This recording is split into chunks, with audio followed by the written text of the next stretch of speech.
أعوذ بالله من الشيطان الرجيم. بسم الله الرحمن الرحيم. يا أيها المزمل قم الليل إلا قليلا نصفه وانقص منه قليلا أو زد عليه ورتل القرآن ترتيلا إنا سنلقي عليك قولا ثقيلا إن ناشئة الليل هي أشد وطئا وأقوم قيلا إن لك في النهار سبحا طويلا واذكر اسم ربك وتبتل إليه تبتيلا رب المشرق والمغرب لا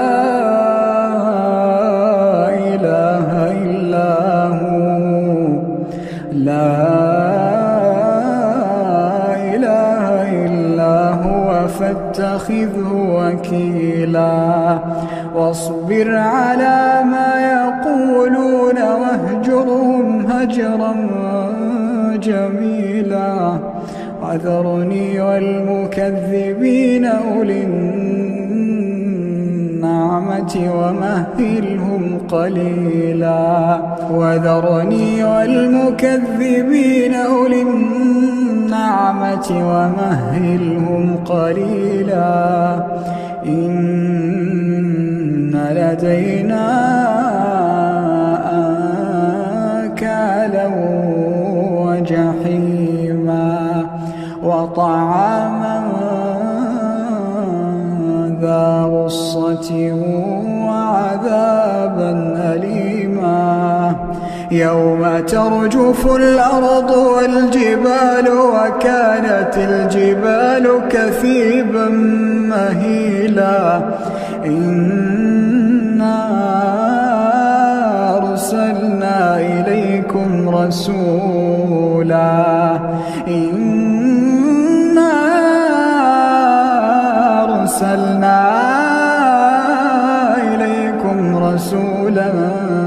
شاهدا عليكم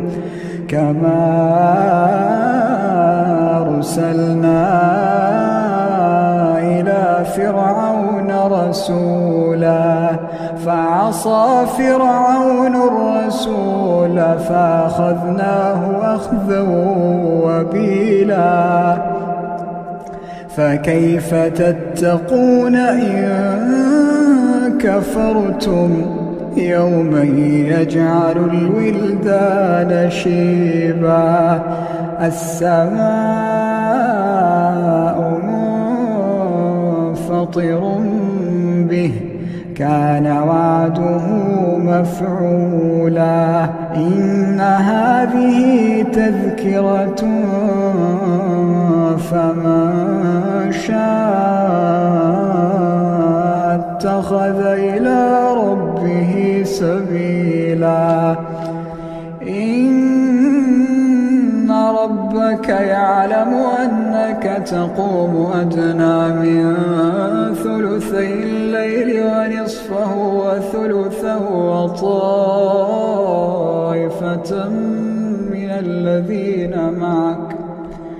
وطائفة من الذين معك الله يقدر الليل والنهار علم أن لا تحصوه فتاب عليكم فاقرؤوا ما تيسر من القرآن علم أن سيكون منكم مرضى وآخرون يضربون في الأرض يبتغون من فضل الله وآخرون يقاتلون تقاتلون في سبيل الله فاقرؤوا ما تيسر منه وأقيموا الصلاة وآتوا الزكاة واقرضوا الله قرضا حسنا وما تقدموا لأنفسكم من خير تجدوه عند الله هو خيرا وأعظم أجرا واستغفروا الله إن الله